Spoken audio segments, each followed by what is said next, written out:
ನಾನು ಎಕ್ಸಾಂಪಲ್ ಹೇಳ್ತಿದ್ದೆ ಏನಂದರೆ ಓವಮ್ ಬಂದು ಆ ಎಗ್ ಯೋಕು ಮತ್ತು ಡೆಸಿಡಲ್ ಕವರಿಂಗು ವಿತ್ ವಿಲೈ ಅಂದರೆ some small projection like structure ಅದು ಎಗ್ ವೈಟ್ ಮೇಲೆ ಒಂದು ಸ್ಮಾಲ್ ಪ್ರೊಜೆಕ್ಷನ್ ಸ್ಟ್ರಕ್ಚರ್ ಇದೆ ಅಂತ ಇಮ್ಯಾಜಿನೇಷನ್ ಮಾಡ್ಕೊಳ್ಳಿ. ಯೂಶ್ವಲಿ ಏನಾಗುತ್ತೆ, ಆ ಕವರಿಂಗ್ ಇರೋದ್ರಿಂದ ಆ ಓವಮ್ಮು ಈಸಿಯಾಗಿ ಬಂದು ಎಂಡೋಮೆಟ್ರಿಯಮ್ ಲೈನಲ್ಲಿ ಇಂಟ್ಯಾಕ್ಟ್ ಆಗುತ್ತೆ. ಇಂಟ್ಯಾಕ್ಟ್ ಅಂದರೆ ಅಟ್ಯಾಚ್ ಆಗುತ್ತೆ. ಬಟ್ ಈ ಮಿಸ್ಕರೇಜಲ್ಲಿ ಏನಾಗುತ್ತೆ ಅಂತ ಅಂದರೆ ಆ ಎಗ್ ಯೋಕ್ ಇದೆಯಲ್ಲ ಅದು ಎಗ್ ವೈಟ್ನ ಸೀಳ್ಕೊಂಡು ಒಳಗಡೆ ಬಂದು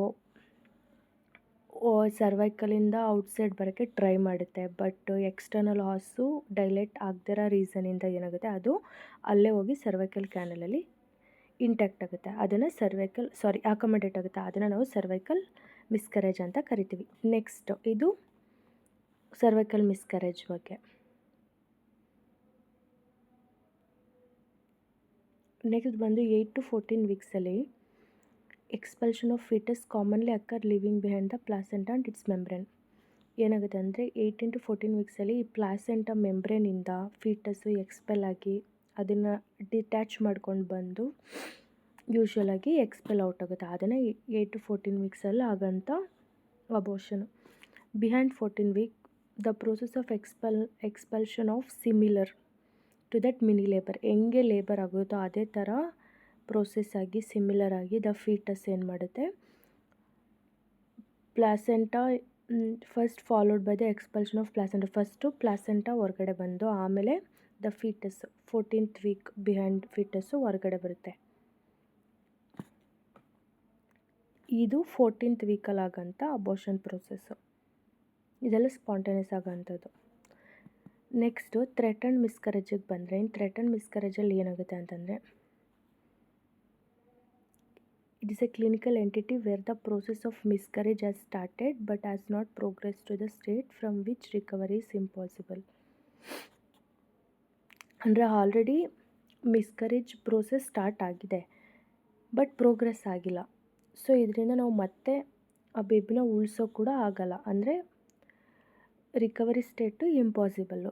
ಏನಿವೆ ನಾವು ರಿಮೈನಿಂಗ್ ಪ್ರೋಸೆಸ್ನ ನಾವೇ ಆರ್ಟಿಫಿಷಿಯಲಿ ಮಾಡಬೇಕಾದು ಥ್ರೆಟನ್ಡ್ ಮಿಸ್ಕರೇಜ್. ಕ್ಲಿನಿಕಲ್ ಫೀಚರ್ಸ್ ಏನೇನಿರ್ಬೋದು, short period of amenorrhoea, corresponding to the duration, mild bleeding ಇರ್ಬೋದು, ಸ್ಪಾಟ್ ಬ್ಲೀಡಿಂಗ್ ಇರ್ಬೋದು, ಮೈಲ್ಡ್ ಪೇಯ್ನು, ಪರ್ವಜನಲ್ ಎಕ್ಸಾಮಿನೇಷನ್ ಮಾಡಿದಾಗ ಸರ್ವೈಕಲ್ ಹಾರ್ಸು ಕ್ಲೋಸ್ಡ್ ಆಗಿರೋದು, ಪ್ರೆಗ್ನೆನ್ಸಿ ಟೆಸ್ಟ್ ಮಾಡಿದಾಗ HCG ಹಾರ್ಮೋನ್ ಪಾಸಿಟಿವ್ ಬರೋದು, ಅಬ್ಡೋಮಿನಲ್ ಸ್ಕ್ಯಾನ್ ಮಾಡಿದಾಗ viable intrauterine fetus ಕಾಣಿಸೋದು, serum progesterone level test present ಆಗಿರೋದು, ಸೀರಮಲ್ಲಿ ಪ್ರೊಜೆಸ್ಟ್ರಾನ್ ಲೆವೆಲ್ ಜಾಸ್ತಿ ಇರೋವಂಥದ್ದು.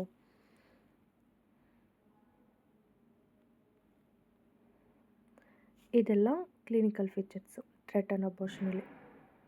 ಮ್ಯಾನೇಜ್ಮೆಂಟ್ ಅಂದರೆ ರೆಸ್ಟು, ರಿಪೀಟೆಡ್ ಅಲ್ಟ್ರಾಸೋನೋಗ್ರಫಿ ಮಾಡೋಂಥದ್ದು, ಮತ್ತು 5 mg diazepam drug BD ಕೊಡೋಂಥದ್ದು.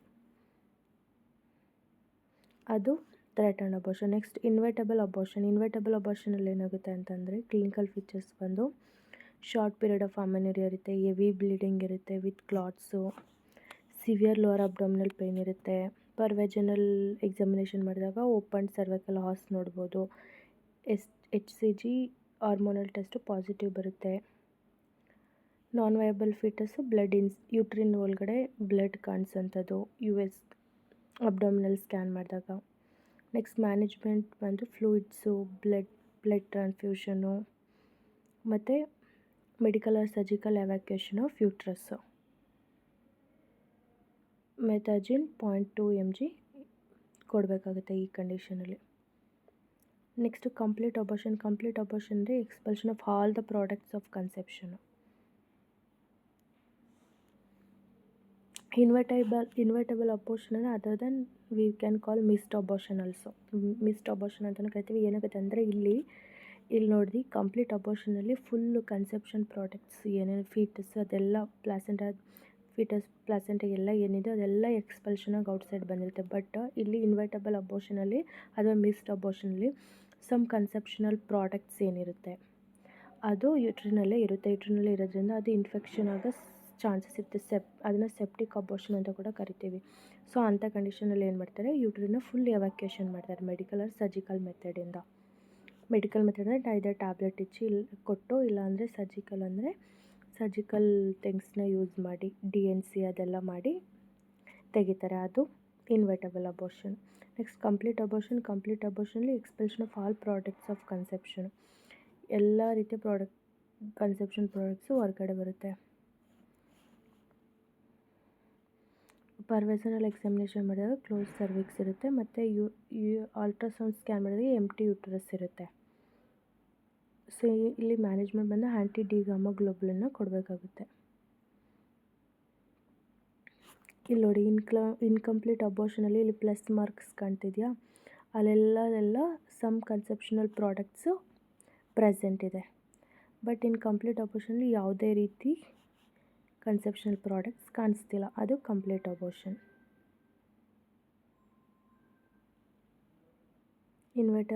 ಇನ್ವೆಟಬಲ್ abortion or incomplete abortion or missed abortion, septic abortion almost all same. Missed abortion features ಏನೇನಂತಂದರೆ gradually disappearance of pregnancy symptoms and signs, brownish vaginal discharge, milk secretion, pregnancy test negative but it may be positive for 3 to 4 weeks. 3 to 4 weeksವರೆಗೂ ಇದು ಪಾಸಿಟಿವ್ ಇರುತ್ತೆ pregnancy test. ಆಮೇಲೆ after fetal death ಇದು negative ಬರ್ಬೋದು. Fetal heart sound absent ಇರೋದು US scan means ಅಂದರೆ ultrasonography ಮಾಡಿದಾಗ ಏನು ಕಾಂಪ್ಲಿಕೇಶನ್ ಆಗ್ಬೋದು ಈ ಮಿಸ್ಡ್ ಅಬೋಷನಿಂದ ಅಂದರೆ ಸೆಪ್ಟಿಕ್ ಅಬೋಷನ್ ಇನ್ಫೆಕ್ಷನ್ ಆಗೋ ಚಾನ್ಸಸ್ ಇರುತ್ತೆ, ಸೆಪ್ಟಿಕ್ ಅಬೋಷನ್ ಆಗೋ ಚಾನ್ಸಸ್ ಇರುತ್ತೆ. ಟ್ರೀಟ್ಮೆಂಟ್ ಏನಂದರೆ 4 weeksವರೆಗೂ ವೆಯ್ಟ್ ಮಾಡಬೇಕು ಸ್ಪಾಂಟೇನಿಯಸ್ ಎಕ್ಸ್ಪಲ್ಷನ್ ಆಗೋಕ್ಕೆ. ಆಗಿಲ್ಲ ಅಂತ ಅಂದಾಗ ಆಫ್ಟರ್ 4 weeks DNC ಮಾಡಿ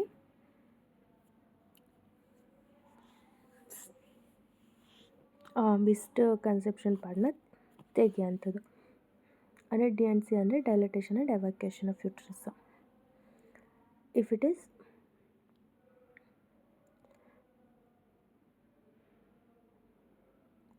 ಮೋರ್ ದ್ಯಾನ್ 12 weeks ಆದರೆ, if it is less than 12 weeks ಆದರೆ ಆಕ್ಸಿಟೋಸಿನ ಕೊಟ್ಟು ಟ್ರೈ ಮಾಡಬೇಕು. Next septic abortion. It's complicated of abortion. ಆಗಲೇ ಹೇಳಿದಂಗೆ ಮಿಸ್ಡ್ ಅಬೋಷನಿಂದ there may be infection, uterine infection ಆಗ್ಬೋದು, ಅದನ್ನ ಸೆಪ್ಟಿಕ್ ಅಬೋಷನ್ ಅಂತಲೂ ಕರೀತಾರೆ.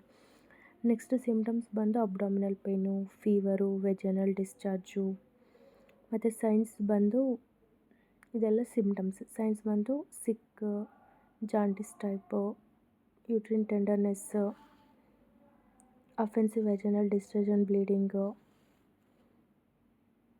And cervix may be soft and dilated.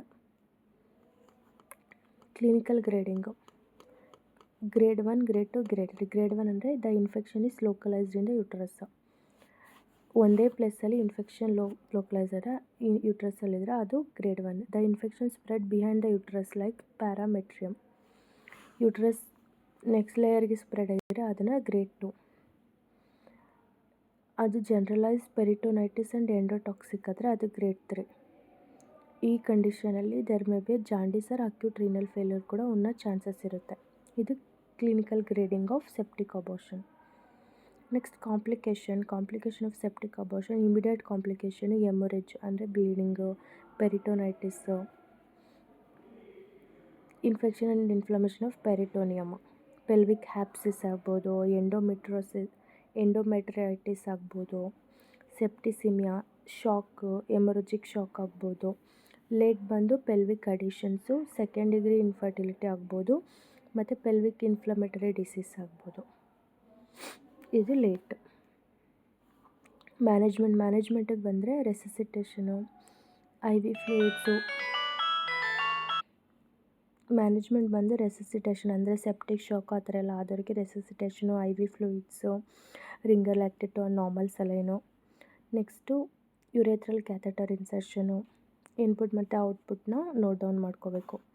Blood grouping ಮತ್ತು ಕ್ರಾಸ್ ಮ್ಯಾಚಿಂಗ್ ಮಾಡಬೇಕಾಗುತ್ತೆ, ಏನಾದರೂ ಇನ್ಕಂಪ್ಯಾಟಬಿಲಿಟಿ ಇದೆಯಾ ಅಂತ ನೋಡೋಕ್ಕೆ. ನೆಕ್ಸ್ಟು ಆ್ಯಂಟಿಬಯೋಟಿಕ್ಸು, ಪ್ರಿಫರಬಲಿ ಸೆಫಲೋಸ್ಪೋರಿನ್ಸ್ನ ಕೊಡ್ತಾರೆ. ಆಂಫಿಸಿಲಿನು ಮೆಟ್ರೋನೈಡಸೋಲ್.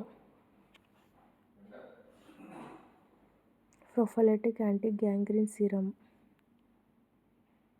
800 ಯೂನಿಟ್ಸು ಮತ್ತು 3000 ಆ್ಯಂಟಿ ಟೆಟಾನಸ್ ಸೀರಮ್ನ ಕೊಡ್ತಾರೆ. ಮತ್ತು ಎವ್ಯಾಕ್ಯುಯೇಷನ್ನು ಅದು septic operation. Next recurrent miscarriage ಬಂದರೆ defined as 3 or more consecutive pregnancy losses. ಅಂದರೆ ಒಂದಲ್ಲ, ಬ್ಯಾಕ್ ಟು ಬ್ಯಾಕ್ ಫ್ರೀಕ್ವೆಂಟ್ನ 3 ಕಾನ್ಸಿಕ್ಯೂಟಿವ್ ಪ್ರೆಗ್ನೆನ್ಸಿ ಲಾಸ್ ಆಗೋದನ್ನ ರಿಕರೆಂಟ್ ಮಿಸ್ಕರೇಜ್ ಅಂತ ಕರೀತಾರೆ. Recurrent miscarriage. ಅದರ್ ನೇಮ್ ಬಂದು recurrent miscarriage, habitual abortion, habitual ಮಿಸ್ಕರೇಜ್.